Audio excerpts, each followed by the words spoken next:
all of these DeSantis, libertarian populist people that are like, we need to actually have political substance. You know what? No, I don't give a about that, okay? I don't care about your political substance.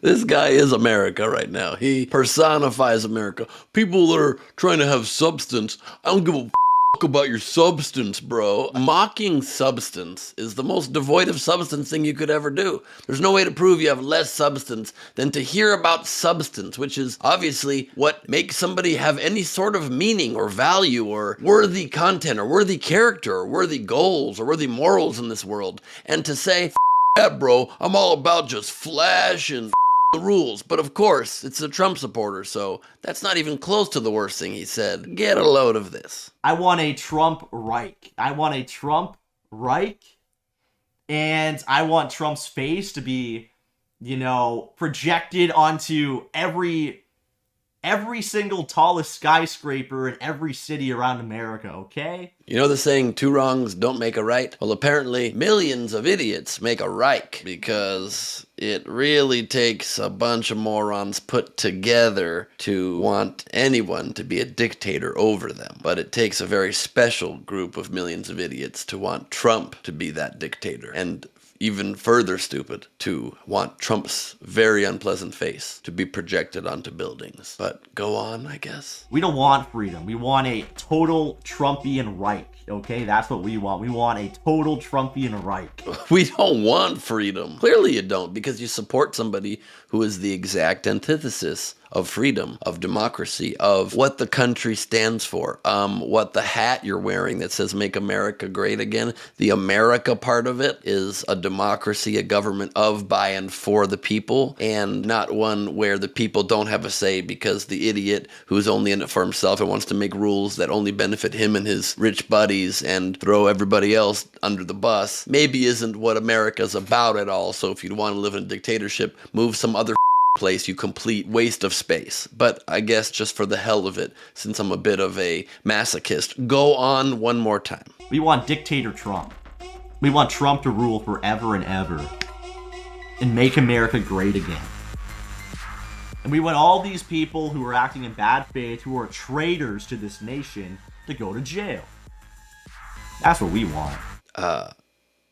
Technology has ruined us. I used to think it was great that everybody has the chance to now have their own voice, and then people like him speak. And you really wish it was just Edward R. Murrow in a news studio smoking and telling us what it is and the only way to interpret it. And obviously I don't want that either, but it seems preferable to just idiots talking about how they want to be ruled by a traitorous moron. But that's the country we are in now, and it's so fun to have enjoyed the few moments of freedom we had while it lasted before idiots multiplied and made it very hard for anybody with a brain to be heard above the noise. Because idiots are loud, and smart people are thoughtful, and thoughtful people are quiet, and that's very unfortunate. I want the prophets, the patriots, and the pastors all to be connected. So we were, Amanda Grace is backstage talking to Devin Nunes. So Devin Nunes is on the tour now. Laura Trump, and Laura's been on your show. Yeah. Eric's wife.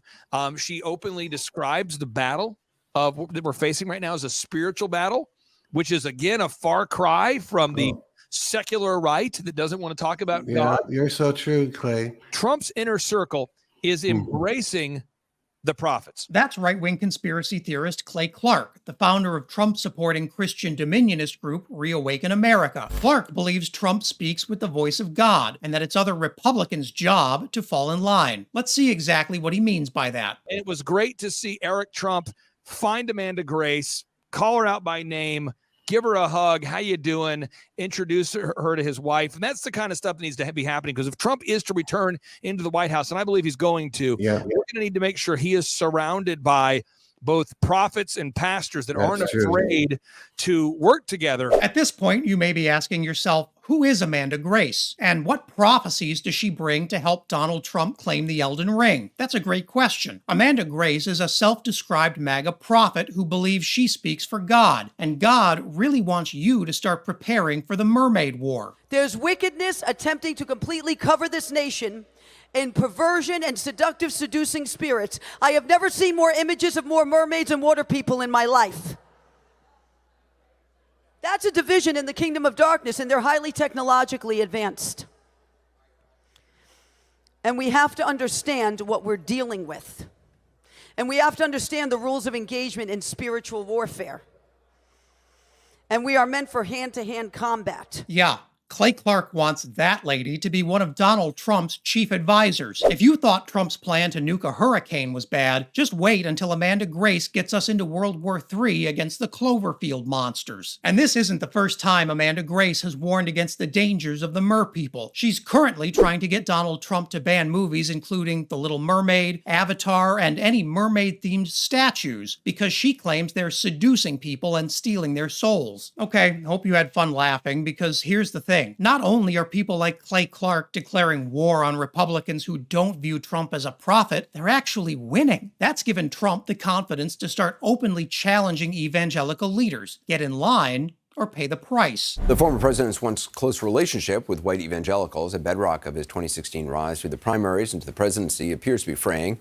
On Monday, he spoke in a conservative broadcast, lashed out at evangelical leaders for not already endorsing his latest bid for the White House. That's a sign of disloyalty. There's great disloyalty in the world of politics, and that's a sign of disloyalty because nobody, as you know, and you would know better than anybody because you do such a great job, nobody has ever done more for right to life than Donald Trump. Trump also blames evangelical voters for his 2020 loss, saying they didn't fight hard enough. Trump's constant scolding has driven a wedge between him and his once reliable religious voter base. But now many evangelicals find themselves playing the field, and Trump is furious. Meanwhile, Trump is busy building fringe extremists like Clay Clark into his latest weapon of mass destruction. And Trump even called in to the Reawaken America convention, which was conveniently held at his Doral Country Club. Okay, Mr. President, can you hear us?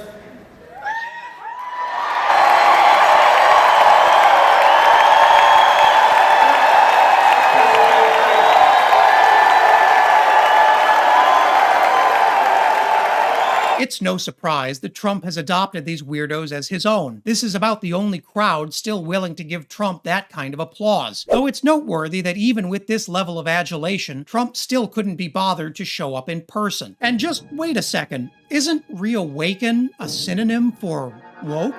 Oh no!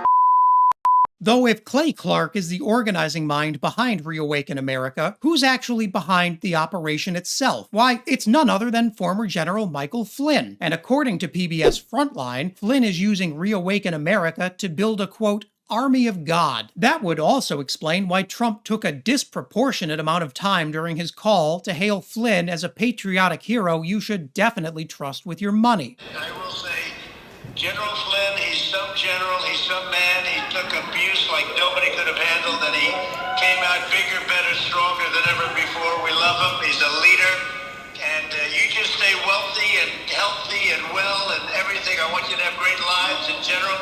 You just have to stay healthy because we're bringing you back. We're going to bring you back. You heard it here first. If Donald Trump makes it back to the White House in 2024, Michael Flynn will be right by his side. The same Michael Flynn who's busy assembling an army of militant Christians who believe Donald Trump speaks with the will of God. One thing is for sure, if you're watching this video, you almost certainly are not part of the America Flynn and Trump want to build. If Trump wins the White House next year, it'll be us and the mer people against the world.